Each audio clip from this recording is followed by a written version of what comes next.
እንኳን ጀቢተው ይባላል 15 አመት የጀምር ተዳርኩኝ ከዚያም ልጅስ ካሁን ድረስ እንደዚህ ከብቶችን በረታ ጠዳለው ቆፍራለው አርማለው አይዳለው ፈጫለው ጋግራለው አበስላለው እንደዚህ እኛ ኖራለሁ በከተማ ወጣ ብዬሳይ እንደዚህ ሲሆን ሳይው እኛ ባለመማራችን ነው ወይንስ ምንድነው የኛ እንደዚህ ያለ ነገር ድል የማይደርሰን እላለሁ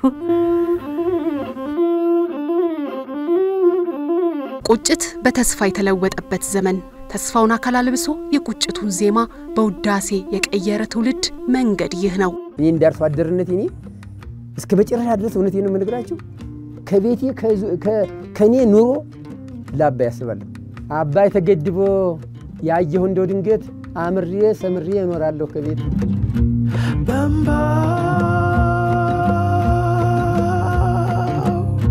የሞላው ያንወ አባቶቻችን ተመኝተዋል አስበዋል አቅደዋል እኛ ዛሬ ያየነውን ግን ማየት አልቻሉም እኛ የቆምንበትም መቆም አልቻሉም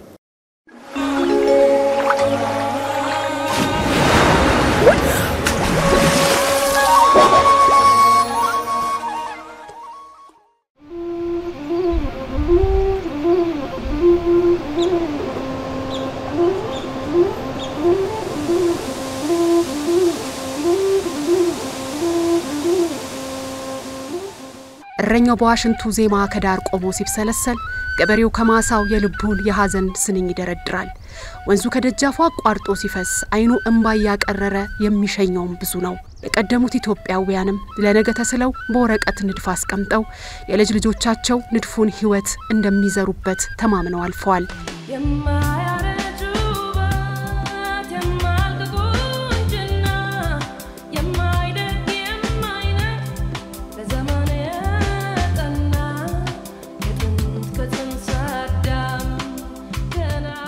ለ2003 ዓመተ ምህረት ወርሃ መጋቢት በቀን 24 በትንሿ ጉባ ለረኛው ለገበሬው ዳር ቆሞ ለሚያለቅሰውና ለከተሜው ታላቅ ብስራት ደረሰው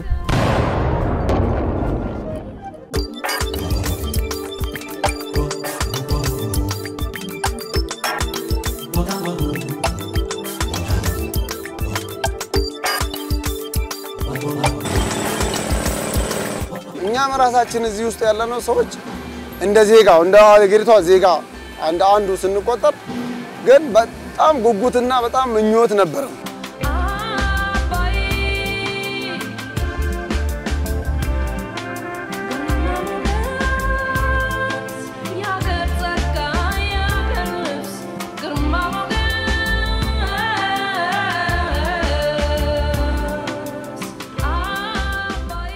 በብስራቱ ከሰሜን ከደቡብ ከምስራቅና ከምዕራብ ኢትዮጵያውያን በአንድ ቋንቋ መናገር ጀመሩ የአባይን ግድብ እንገነባለን ሲሉ ማሉ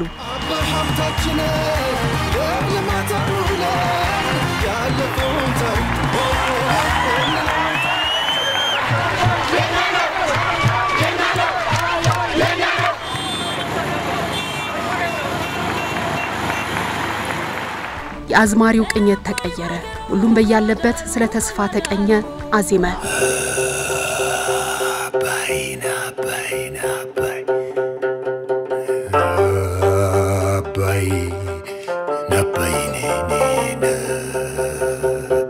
ብዙዎች ከጉድለታቸው ለአባይ ሰጡ ከህፃን እስከ አዋቂ ሁሉም ለአባይ አበደረ መምህራን ከደሞዛቸው በየአመቱ ለሶስት ተከታታይ አመታት ይመስለኛል ቦንድ ገዝተናል ለታሪክ ካለኝ 2000 ከማያገኘው 2000 አምጥቼ ቦንድ ዛሬ ገዝቻለሁ በየወሩ 100 ብር ከፈላሉ ግድቡ እስከሚያልቁ ድረስ አንቋረጥም ያለንን ሀብታችንን ለዚህ ግድብ እናውለዋለን በመናገኘው ብር ላይ ለግድቡ ያለን አስተዋጽኦ እናረጋለን እናቶች ሴቶች መቀነታቸው ፈተው ያላቸውን አዋጥተው አዛውንቶች ኪሳቸውን ፈትሸው ሁሉም ዕውቀቱን ንብረቱን ጉልበቱን ገንዘቡን ልቦናውን ሁሉ ለዚህ ብርቅዬ ፕሮጀክት በመዋል ያብሮነታችንና የጠንካራ አንድነታችን ማሳያ ፕሮጀክት መሆኑን በተግባር አይተናል ያንዳንዱ ህዝብ ይሄ ፕሮጀክት የኔ ነው የሚል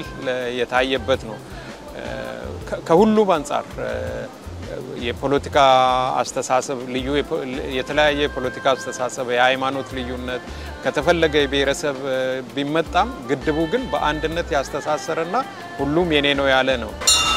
እሺ አንተኛው ተማሪች ምንድናት? ኤ እስኪ ሁላችሁም አንድ ላይ በሏት 8100 ኤ 8100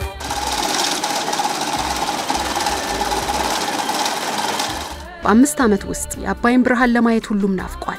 ከዓመት ዓመት ምን ይሰማ ይሆን እያለ ሁሉም ጆሮ አባይ ላይ ነው። ገሚሱ ጥበቃው ሲያደክመው ከመንገድ ቀርቷል። ባየው የተስፋ ጭላንጭል ልቡ አልችል ያለው ደግሞ ቆሞ እየጠበቀ ነው። ስራው የመጓተትና ስራው የማለቅ ተስፋ ማይታይበት ኮንዲሽን ላይ ደርሰን ነበር። ያኔ ሁላችንም ተስፋ ቆርጠን ነበር። በጠቅላላ ይሄ ስራ ወዴት እየሄደ ነው?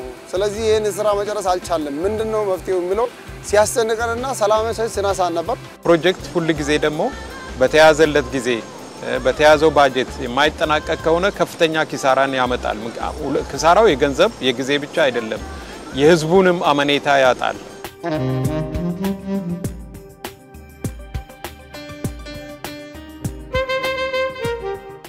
5 6 7 8 ዓመታት አለፉ። ብዙሃኑ አሁንም ከህዳሴ ግድቡ ላይ አይኑ አልነቀለም። የጠበቀውን ብርሃን ባያይም እንኳን ተስፋው እንዳይደበዝዝበት ትግል ይዟል። በዚህ መሃል ሀገራዊ ለውጥ መጣ። የለውጥ ለህዳሴ ግድብም እንደገና ነፍስ የዘራበት ሆነ።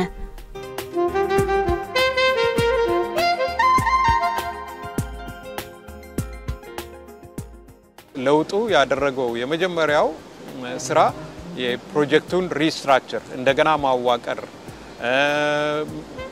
ለመዘግየቱ ምክንያት የሆኑትን ለይቶ በማውጣት እርምጃ በመውሰድ ነው ዛሬ ሊደርስበት ያለ ደረጃ ላይ ደርሷል እና ለውጡ ፕሮጀክቱን አድኗል ማለት ይቻላል። እግዚአብሔር ይመስገንና ለውጡ ከመጣ በኋላ ግን ዳሙ እንደገና ነው ተወለደው።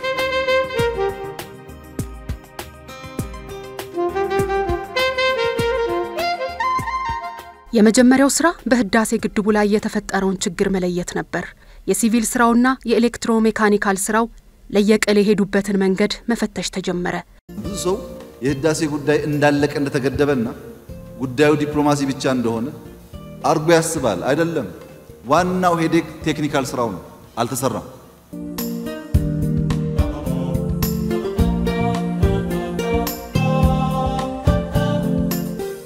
የህዳሴ ግድቡ የሲቪል ስራ በጣሊያኑ ሳሊኒ ኩባንያ በተቀመጠው ጊዜ ገደብ እየተሰራ ነው። ለሜቴክ የተሰጠው የኤሌክትሮሜካኒካል ስራ ደግሞ ገና ሳይጀመር ከመንገድ ቀርቷል። ይሄ መደበቅ ቢቻል አይመስለኝም። ለምሳሌ የኤርሊ ጄነሬሽን ስራ ከ2 ዓመት በፊት ይጀመራል ብለን ነበር። በሚዲያም ጭምር ይፋ ሲደረግ የነበረው እሱ ሊሳካ አልተቻለም። ያኔ ቆም ብለን ማየት ነበረብን። በትክክል በምን አቋም ላይ ነው ያለነው? የውስጥ አቅማችን የፕሮጀክት አመራር አቅማችን በምን ሁኔታ ላይ ነው ያለው የሚለውን ፈትሸን ይፋ ማድረግ ነበረብን። የህዳሴ ግድብ የተጀመረው 2003 ነው። 2003 ሲጀመር ተርንኪ ነበር ኮንትራቱ።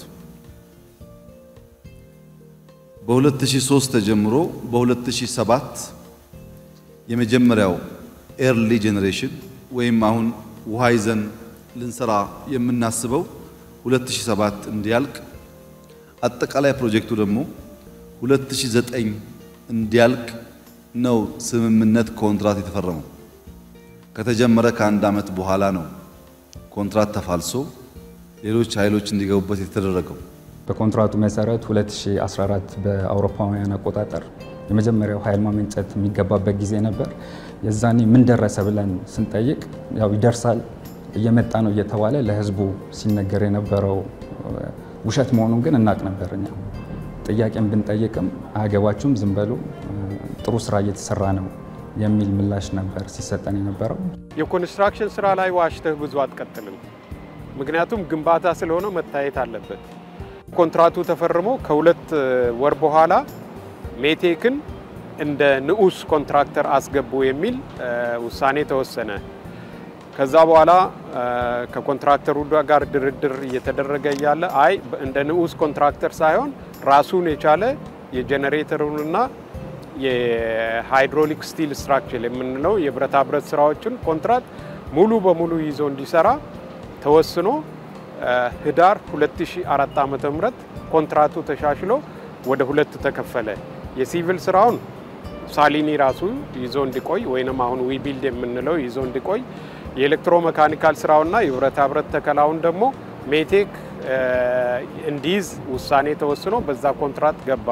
ውሉ ከተፈረመ በኋላ በተጨማሪነት የገባው የሀገር ውስጥ ኮንትራክተር ሜቴክ ይሄንን የስቲል ስትራክቸሩን ስራ ሊወጣ አልቻለም።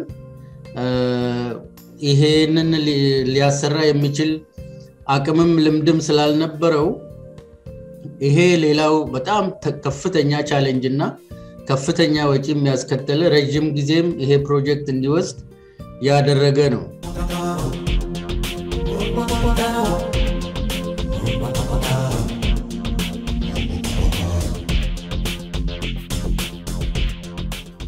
የችግሩን ስፋትና ጥልቀት ከታየ በኋላም የአሰራር ለውጥ ማምጣት ቀዳሚው ተግባር ሆነ።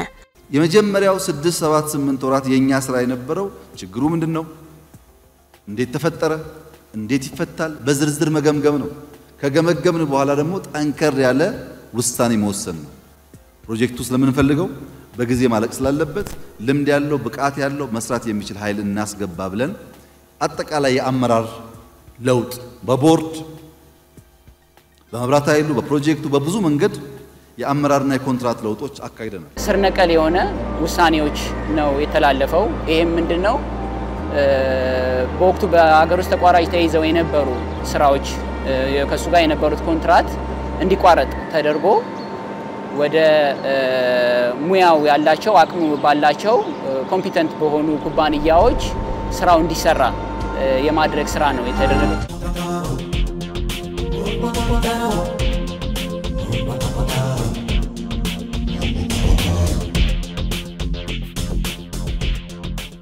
የኤሌክትሮ ሜካኒካል ስራውንም አንድ ብሎ በመጀመር ከ50 በመቶ በላይ ለሚልቀው ያለ ኤሌክትሪክ መብራት ለሚኖረው ማህበረሰብ ቀን ከሌሊት በመስራት ሲያልፍም ህይወትን አሳልፎ እስከ መስጠት የሚደርስ መስዋዕትነት ተከፈለ።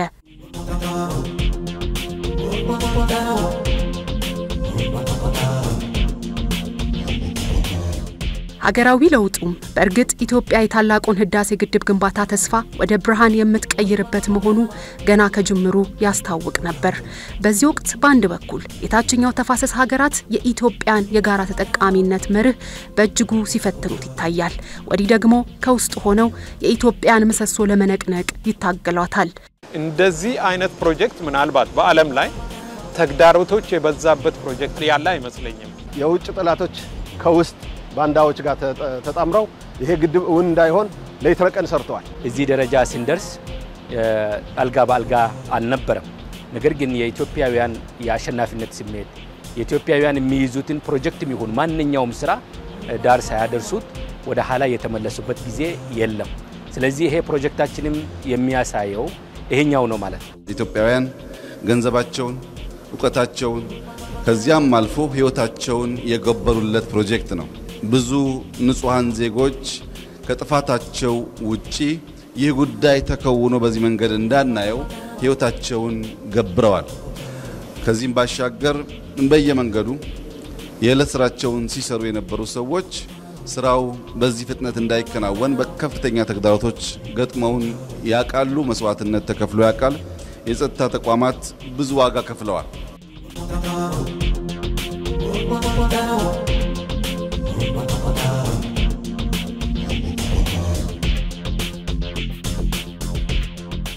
ጫናው ቢበረታ ኢትዮጵያ በዓለም አደባባይ ስለ ጋራ ተጠቃሚነት በልጆቿ እየሞገተች እዚህ ደግሞ ሀገርን ለማጽናት ልጆቿ ታገሉላት። Mr. President, we are dealing with a hydroelectric dam project which is not the first of its kind in Africa or in the world. ወደ አሜሪካ የመውሰድ ወይም ዩናይትድ ኔሽንስ ሴኩሪቲ ካውንስል የመውሰድ ጉዳዮችን በበቂ ሁኔታ በማብራራት የኢትዮጵያን ፍላጎቶችና ትክክለኛ አቋሞች በማስረዳት እስካሁን ድረስ የኢትዮጵያ ኢንተረስት ሳይነካ የሌሎችንም ደግሞ ችግር ውስጥ በማያስገባ መልኩ እየተደራደርን ያለንበት ሁኔታ ነው ያለው። ውጣ ውረዶችና የዲፕሎማሲ ጫናዎች እያጋጠሙን ቆይተዋል። እነዚህን በመርህ በእውነትና በሳይንሳዊ መንገድ ኢትዮጵያ አቋሟን በየአደባባዩ ያንጸባረቀች የዚህ ደረጃ ደርሰናል ማለት ነው። እኛ ኃይል በማመንጨት ኢኮኖሚያችንን የማሻሻል በጨለማ ውስጥ የሚኖሩ ዜጎቻችንን ብርሃን እንዲያገኙ ከመፈለግ ውጪ እነሱን የመግፋት የመጉዳት ዓላማ እንደሌለን በተደጋጋሚ ገልጸናል።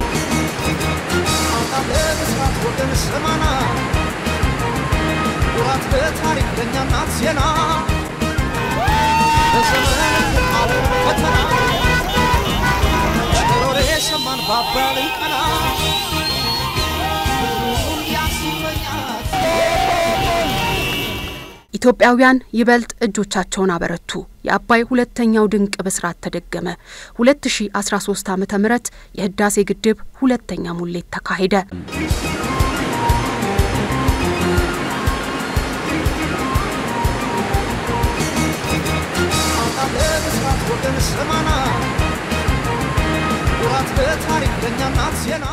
ወርሃ የካቲት 2014 ዓመተ ምህረት ታላቁ የኢትዮጵያ ህዳሴ ግድብ ከማደሪያው አበራ። የመጀመሪያው ምዕራፍ ኃይል የማመንጨት ሂደት ተካሄደ።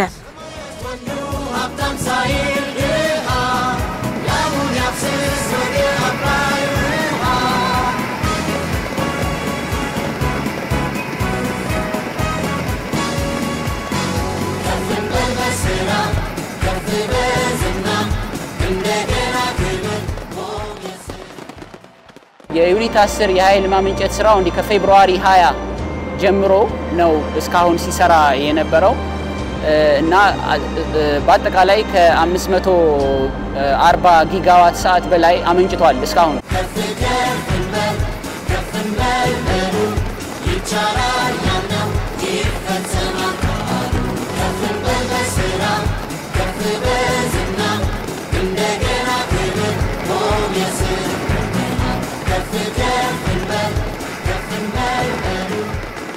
ከ6 ወራት በኋላም የአባይ የብርሃን ብስራት እንደገና ተደገመ። ሁለተኛው ተርባይን ወደ ኃይል ማመንጨቱ ገባ።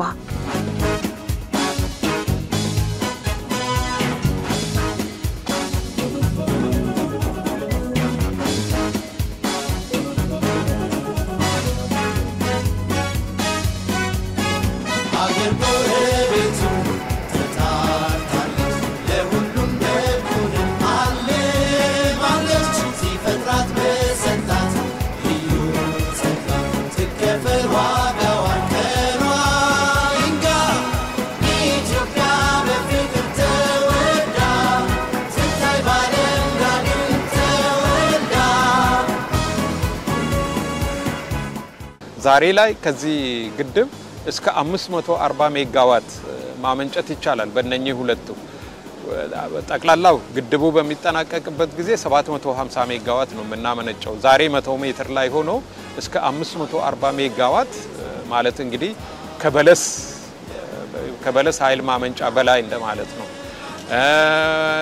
ይሄ ሁለቱ ተርባይኖች በሚጠናቀቁበትና ከፍታቸው 640 በሚደርስበት ጊዜ ግድቡ ይሄ ሁለቱ ዩኒቶች አሁን የምታዩትና ያመነጨ ያለው የተከዜና የበለስ ኃይል ማመንጫ አቅም ነው ያላቸው።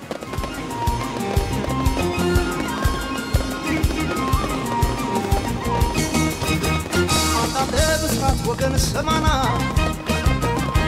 ወራት በታሪክ ለኛና ዜና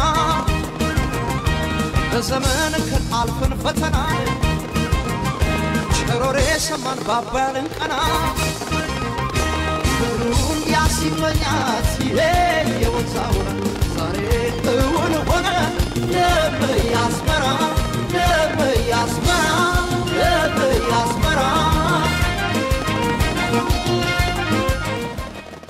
አባይን ብለው ጉባኤ ከተሙ ኢትዮጵያውያን ጽናት ዛሬም እንደ ትናንት ገና ትኩስ ነው። የህዳሴ ግድብ ዛሬ ላይ ለደረሰበት ተከታታይ ኃይል የማመንጨት ሂደት የህዳሴ ግድብ ሰራተኞች ብርታትና የህዝቡ ድጋፍ ትልቁ ሚስጥር ነው።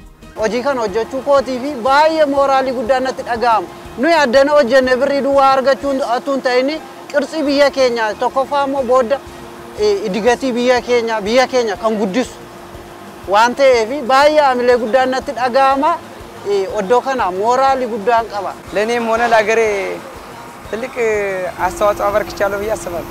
አሁን የምናየው ውጤት የዚህ ሁሉ ድምር ውጤት ነው።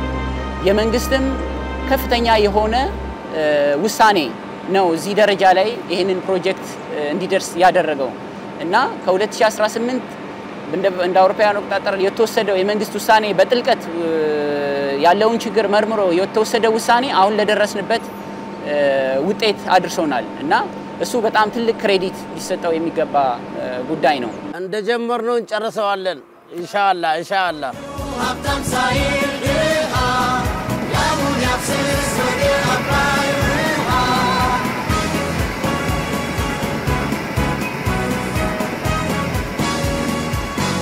ከፍ በስራ ከፍ በዝና እንደገና ክብር ሞገስ ከፍ ከፍ በል በሉ ይቻላል ያለው ይፈጸማል ቃሉ ከፍ በስራ ከፍ በዝና እንደገና ክብር ሞገስ ከፍ በል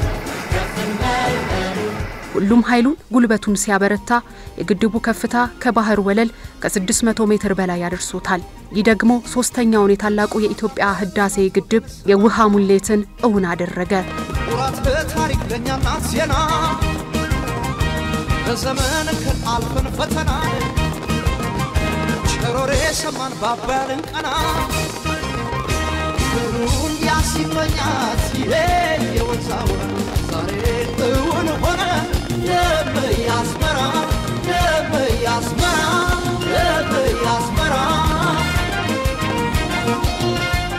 ሶስተኛው ዙር የውሃ ሙሌት መጠናቀቁን ሳበስርላችሁ በታላቅ ደስታ ነው። ዛሬ ያየነው የአሸናፊዋን ኢትዮጵያ ገጽታ ነው። ኢትዮጵያ እንደዚህ ነች። እንደገና ክብር ሞገስ ከፍ በሉ ይቻላል ያለው ይፈጸማል ቃሉ ከፍ በስራ ከፍ በዝና እንደገና ክብር ሞገስ አሁን የታላቁ ህዳሴ ግድብ 22 ቢሊዮን ሜትር ኪዩብ ውሃ ይዟል። ከፍ በስራ ከፍ በዝና እንደገና ክብር ሞገስ አምና በመሐከል ውሃ የሚፈስበት ቦታ 575 ሜትር ነበር። ዘንድሮ ተጨማሪ 25 ሜትር ከፍ በማድረግ 600 ሜትር ላይ የውሃው ፍሰት ይታያል። ግራና ቀኝ አምና 585 ሜትር ነበር። ዘንድሮ 611 ሜትር በመድረስ በከፍተኛ ደረጃ ውሃ የመያዝ አቅማችንንና ኢነርጂ ጀነሬት የማድረግ አቅማችንን ከፍ አድርጎታል። በልታችሁ ሳትጠግቡ ነገ ያልፍልናል ብላችሁ ገንዘብ ያዋጣችሁ እናንተ ኢትዮጵያውያን ለዚህ ግድብ የተረባረባችሁ አገር ውስጥ የምትኖሩም ሆኑ በውጭ ያላችሁ በእጅጉ ልትመሰገኑ የሚገባ ነው። በማንነት በብር አሻራ ገና ይታያል ዜጋይ ሲኮራ ዛሬ ባለ እድልም ባለ ድልም የሆነው ትውልድ በዘመኑ የሚነገር ታሪክ እየከተበ ነው። መጽሐፉ ሙሉ እንዲሆንም ቀሪ መንገዶችን በአንድነት በጽናትና በታታሪነት መጓዝ ይኖርበታል።